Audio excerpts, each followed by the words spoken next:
Chapter 5. Wool and Water. She caught the shawl as she spoke, and looked about for the owner.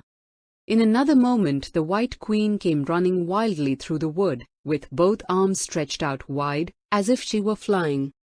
And Alice very civilly went to meet her with the shawl. "I'm very glad I happened to be in the way," Alice said, as she helped her to put on her shawl again. The White Queen only looked at her in a helpless, frightened sort of way, and kept repeating something in a whisper to herself that sounded like bread and butter, and Alice felt that if there was to be any conversation at all, she must manage it herself. So she began rather timidly, "Am I addressing the White Queen?" "Well, yes, if you call that addressing," the Queen said. "It isn't my notion of the thing, at all." Alice thought it would never do to have an argument at the very beginning of their conversation.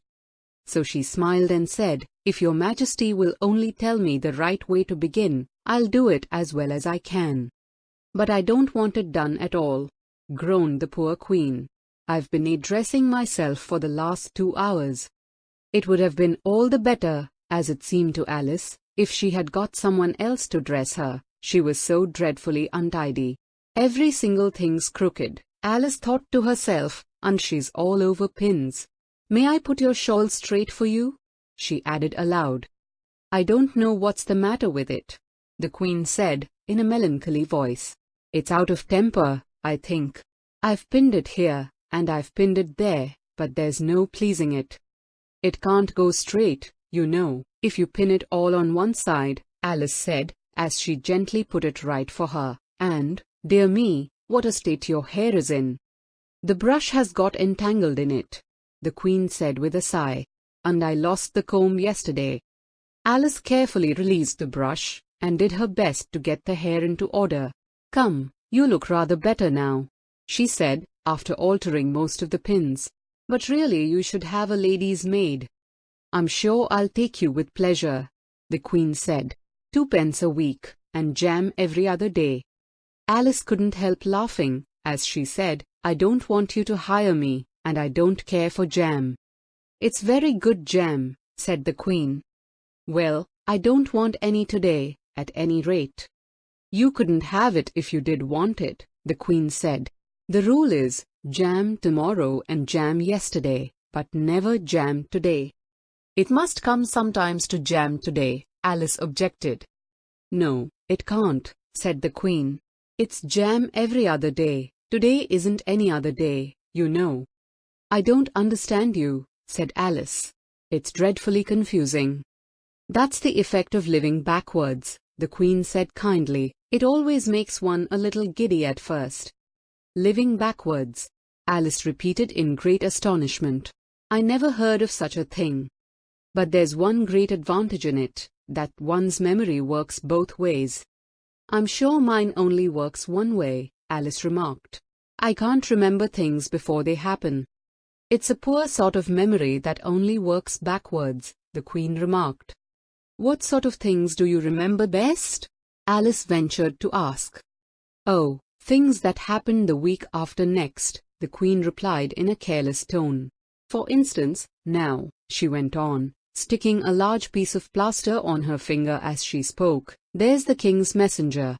He's in prison now, being punished, and the trial doesn't even begin till next Wednesday, and of course the crime comes last of all." "Suppose he never commits the crime?" said Alice. "That would be all the better, wouldn't it?" the Queen said, as she bound the plaster round her finger with a bit of ribbon. Alice felt there was no denying that. "Of course it would be all the better," she said, "but it wouldn't be all the better his being punished." "You were wrong there, at any rate," said the Queen. "Were you ever punished?" "Only for faults," said Alice. "And you were all the better for it, I know," the Queen said triumphantly. "Yes, but then I had done the things I was punished for," said Alice. "That makes all the difference." "But if you hadn't done them," the Queen said, "that would have been better still, better, and better, and better."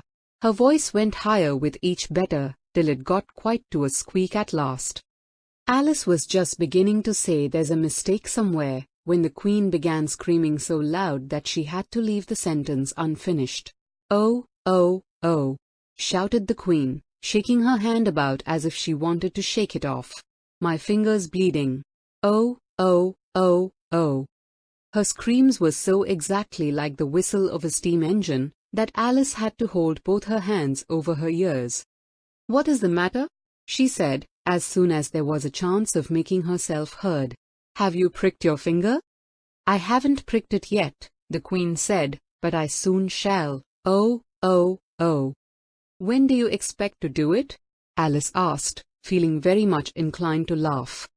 "When I fasten my shawl again," the poor queen groaned out. "The brooch will come undone directly.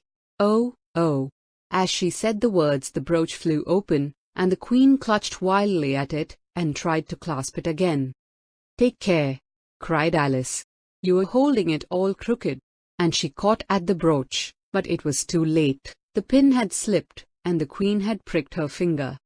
"That accounts for the bleeding, you see," she said to Alice with a smile. "Now you understand the way things happen here." "But why don't you scream now?" Alice asked, holding her hands ready to put over her ears again.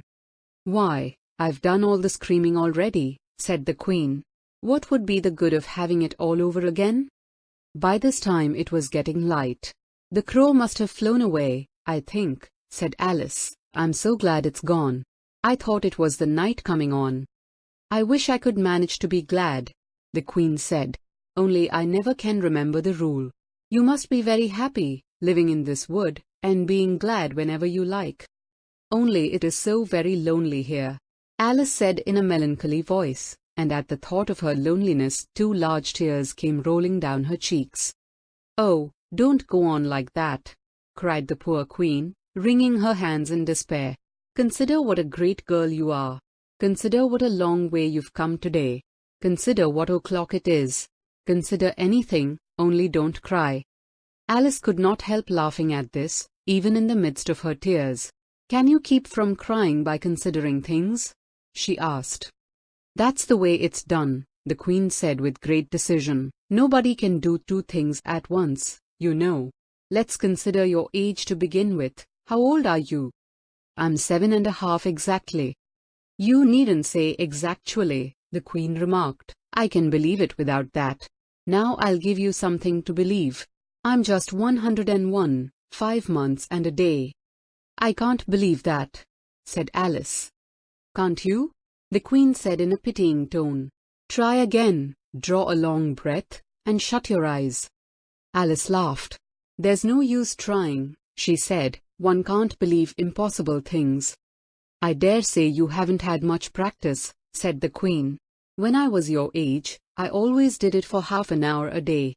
Why, sometimes I've believed as many as 6 impossible things before breakfast. There goes the shawl again."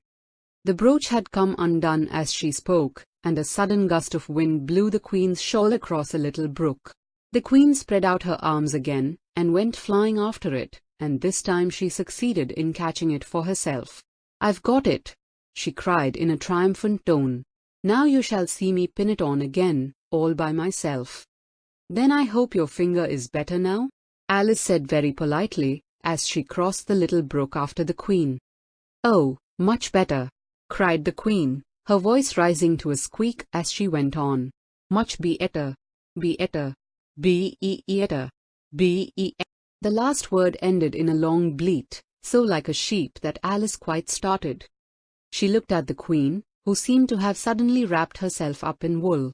Alice rubbed her eyes, and looked again. She couldn't make out what had happened at all. Was she in a shop? And was it really a sheep that was sitting on the other side of the counter? Rub as she could make nothing more of it. She was in a little dark shop, leaning with her elbows on the counter, and opposite to her was an old sheep, sitting in an armchair knitting, and every now and then leaving off to look at her through a great pair of spectacles. "What is it you want to buy?"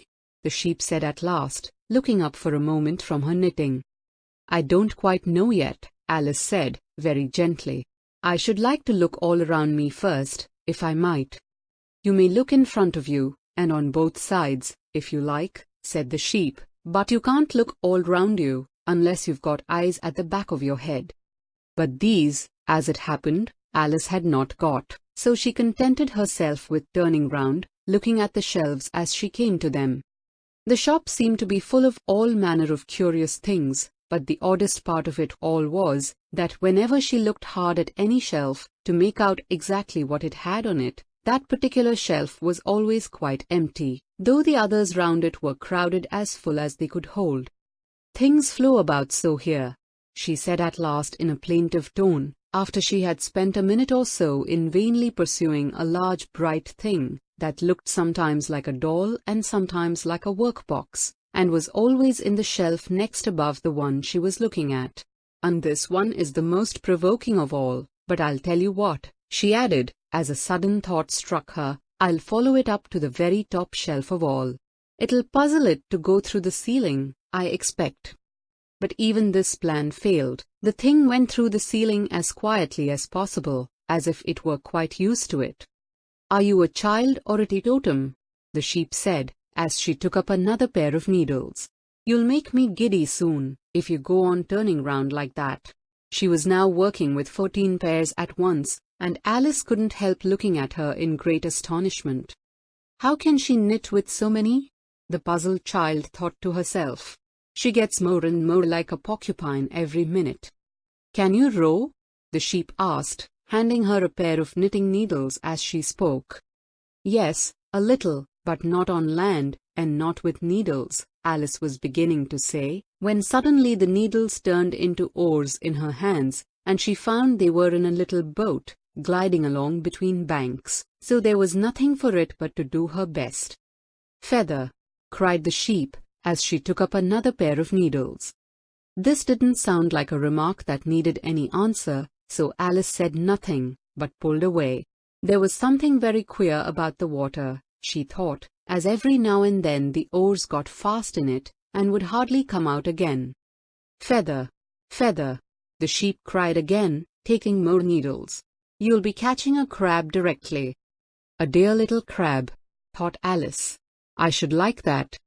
"Didn't you hear me say feather?" the sheep cried angrily, taking up quite a bunch of needles.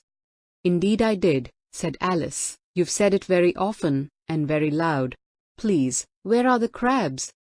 "In the water, of course," said the sheep, sticking some of the needles into her hair, as her hands were full.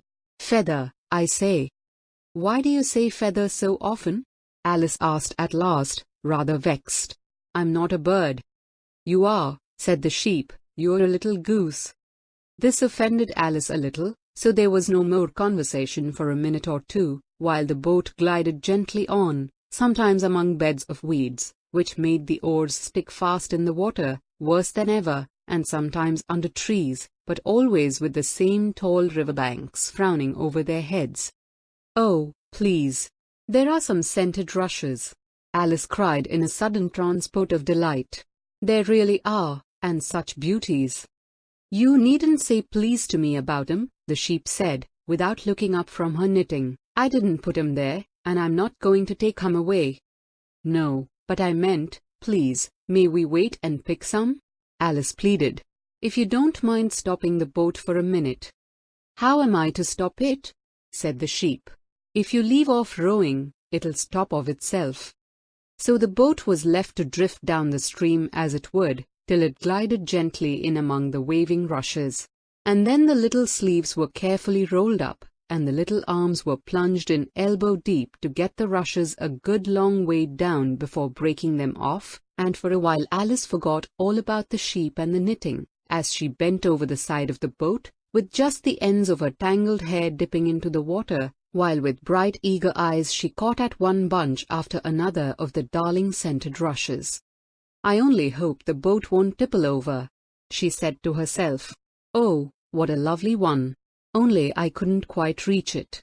And it certainly did seem a little provoking, almost as if it happened on purpose, she thought, that, though she managed to pick plenty of beautiful rushes as the boat glided by, there was always a more lovely one that she couldn't reach. "The prettiest are always further," she said at last, with a sigh at the obstinacy of the rushes in growing so far off, as, with flushed cheeks and dripping hair and hands, She scrambled back into her place and began to arrange her newfound treasures. What mattered it to her just then that the rushes had begun to fade and to lose all their scent and beauty from the very moment that she picked them? Even real scented rushes, you know, last only a very little while, and these, being dream rushes, melted away almost like snow as they lay in heaps at her feet. But Alice hardly noticed this. There were so many other curious things to think about. They hadn't gone much farther before the blade of one of the oars got fast in the water and wouldn't come out again, so Alice explained it afterwards, and the consequence was that the handle of it caught her under the chin, and, in spite of a series of little shrieks of "Oh, oh, oh," from poor Alice, it swept her straight off the seat and down among the heap of rushes. However, she wasn't hurt, and was soon up again. The sheep went on with her knitting all the while, just as if nothing had happened. "That was a nice crab you caught," she remarked, as Alice got back into her place, very much relieved to find herself still in the boat. "Was it? I didn't see it," said Alice, peeping cautiously over the side of the boat into the dark water. "I wish it hadn't let go. I should so like to see a little crab to take home with me." But the sheep only laughed scornfully and went on with her knitting. "Are there many crabs here?" said Alice. "Crabs, and all sorts of things," said the sheep. "Plenty of choice, only make up your mind. Now, what do you want to buy?" "To buy," Alice echoed in a tone that was half astonished and half frightened, for the oars, and the boat, and the river, had vanished all in a moment, and she was back again in the little dark shop. "I should like to buy an egg, please," she said timidly. "How do you sell them?" "5 pence farthing for one, 2 pence for two," the sheep replied. "Then two are cheaper than one?" Alice said in a surprised tone, taking out her purse. "Only you must eat them both, if you buy two," said the sheep. "Then I'll have one, please," said Alice, as she put the money down on the counter. For she thought to herself, they mightn't be at all nice, you know. The sheep took the money and put it away in a box. Then she said, "I never put things into people's hands. That would never do. You must get it for yourself." And so saying, she went off to the other end of the shop and set the egg upright on a shelf. "I wonder why it wouldn't do," thought Alice, as she groped her way among the tables and chairs, for the shop was very dark towards the end. "The egg seems to get further away the more I walk towards it. Let me see, is this a chair? Why, it's got branches, I declare. How very odd to find trees growing here. And actually here's a little brook. Well, this is the very queerest shop I ever saw." So she went on, wondering more and more at every step, as everything turned into a tree the moment she came up to it, and she quite expected the egg to do the same. End of chapter 5.